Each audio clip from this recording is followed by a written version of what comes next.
അങ്ങനെ പിന്നെ പോയി എൻ്റെ മറ്റേ സിസേറിയൻ വേണ്ടിയിട്ട് ഡ്രസ്സൊക്കെ മാറ്റിച്ച് യൂറിൻ പാസ്സാകാൻ വേണ്ടിയിട്ട് എന്താണ് ട്യൂബ് ഇട്ടു. അപ്പം എന്നിട്ട് ഡ്രസ്സ് മാറ്റിയതിന് ശേഷം വീണ്ടും എല്ലാവരും കാണാൻ വേണ്ടി പുറത്ത് തന്നെ എന്താണ് തിയേറ്ററിൽ കൊണ്ടുപോയി, ഓപ്പറേഷൻ തിയേറ്ററിൽ കൊണ്ടുപോയതിന് മുമ്പ് എല്ലാവരും കാണിച്ചു. ആ സമയത്ത് എനിക്ക് കുറച്ചൊരു ബേജാറ് പോലെ എനിക്ക് അന്നേരം തോന്നി, വീഡിയോ കാണുമ്പോൾ കുറച്ച് ഇങ്ങനെ കണ്ണൊക്കെ നിറഞ്ഞ പോലെ കാണുന്നുണ്ട്. പക്ഷെ എനിക്ക് ഓർമ്മയില്ല ആ സമയം സിറ്റുവേഷനിലെല്ലാം ചടപടായി. കാരണം ഇത്രയും നേരം നോർമലിനെ കാത്തുനിന്ന് ഞാൻ പെട്ടെന്ന് സിസേറിയനിലേക്ക് പോയല്ലേ.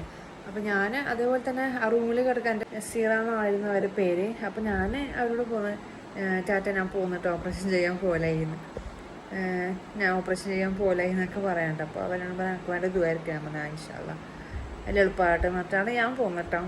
ഞാനങ്ങനെ എന്താണ് ഓപ്പറേഷൻ തിയേറ്റർ റൂമിലേക്ക് തന്നെ കൊണ്ടുപോയി. അവിടെ ബെഡിൽ കയറി. അപ്പോൾ എനിക്ക് എന്താണ് എൻ്റെ ഡെലിവറിൻ്റെ പെയിൻ ഉണ്ടത്ര കേട്ടോ. അവിടെ എത്തിയപ്പോൾ ഞാൻ ഡോക്ടറാണെങ്കിൽ വേദനിക്കുന്നതെന്ന് പറഞ്ഞേട്ടാ. അപ്പോൾ ഡോക്ടറാണ്, അപ്പോൾ ഡോക്ടറിൻ്റെ ഹസ്ബൻഡാണെന്ന് തോന്നുന്നു, എനിക്കറിയില്ല, ഹസ്ബൻഡാണെന്ന് തോന്നുന്നു. എന്താണ് നമ്മുടെ എന്താ പറയുക, ഇഞ്ചക്ഷന് അനസ്തേഷ്യ തരുന്നത് ഡോക്ടറാണ്.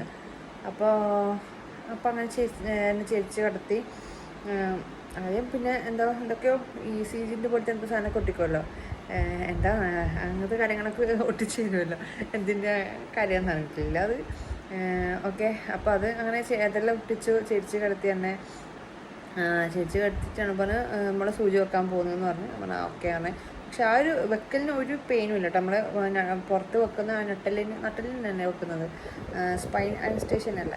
അപ്പോൾ അത് വെക്കുമ്പോൾ ഒന്നും അറിയില്ല, ചെറിയൊരു കുഞ്ഞു കുത്തൽ മാത്രം, ഒന്നും അറിയില്ല കേട്ടോ. പക്ഷെ എനിക്ക് ഷെൻസൂൻ്റെ ഇനി കുത്തുമ്പോൾ ഒന്നും ഇതെല്ലാം വേറെ പ്രത്യേകിച്ച് ഒന്നും ഫീൽ ഉണ്ടായിട്ട്. പക്ഷേ ഇത്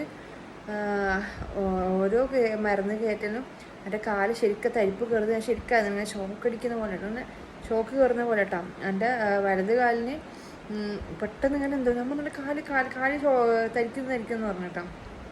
പക്ഷെ അപ്പോൾ എനിക്ക് കുറച്ച് കഴിയുമ്പോൾ വലത്തേക്കാല് അനക്കാൻ പറ്റാണ്ടായി. അപ്പോൾ എനിക്ക് മനസ്സിലായി ആ കാല് ഫുള്ളും തളർന്നു മനസ്സിലായി. പിന്നെ പക്ഷെ എനിക്ക് ലെഫ്റ്റ് കാലിൽ ഞാൻ അനങ്ങുന്നുണ്ട്. അപ്പോൾ ഞാൻ പറഞ്ഞു എനിക്ക് ലെഫ്റ്റ് കാലിന് തരിപ്പ് കയറിയിട്ടില്ല, അനക്കാൻ പറ്റുന്നുണ്ട് എന്ന് പറഞ്ഞു കേട്ടോ. അപ്പോൾ ഈ വലത്തെ കാലിന് ഷോക്ക്, ഞാനിങ്ങനെ തരിപ്പ് കയറുന്ന പറയുമ്പോൾ നേഴ്സ് എനിക്ക് കാലിൽ തടയത്തെടുത്ത് ചെയ്യുന്നുണ്ട്. അപ്പോൾ ഞാൻ പറഞ്ഞു എനിക്ക് വലത്തെ കാലിന് അല്ല ഇടത്തെ കാലിന് കയറിയിട്ടില്ല എന്ന് പറഞ്ഞപ്പോൾ പിന്നെ കുറച്ച് കഴിയുമ്പം ഇടത്തെ കാലിലും ശരിയായി. അങ്ങനെ ഞാൻ പേടിച്ചു പോയി, തരിപ്പ് കയറിയിട്ടെങ്കിൽ ഞാൻ മുറിക്കുന്ന നമ്മൾ അറിയുമല്ലോ. അപ്പം ഇപ്പം അറിയുന്നുണ്ടോ മോളെ എന്നെല്ലാം ചോദിച്ചു. നമ്മൾ ഇല്ല പറയുന്നില്ല ശരിയായെന്ന് പറഞ്ഞിട്ടാ. അപ്പോൾ അനസ്തേഷ്യ ചില ആൾക്കാർക്ക് ഈ നോർമൽ ഡെലിവറി കഴിഞ്ഞവർക്ക് കുറേ ആൾക്ക് അറിയില്ല ഈ അനസ്തേഷ്യ. ചില ആൾക്കാർ നമ്മൾ ഫുള്ളും